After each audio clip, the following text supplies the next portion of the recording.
O soil, the fragrance of the soil somehow is more tenderness to me than the fancy fragrance of the flower.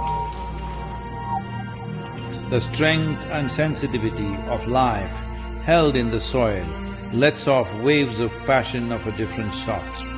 Passion not of a person,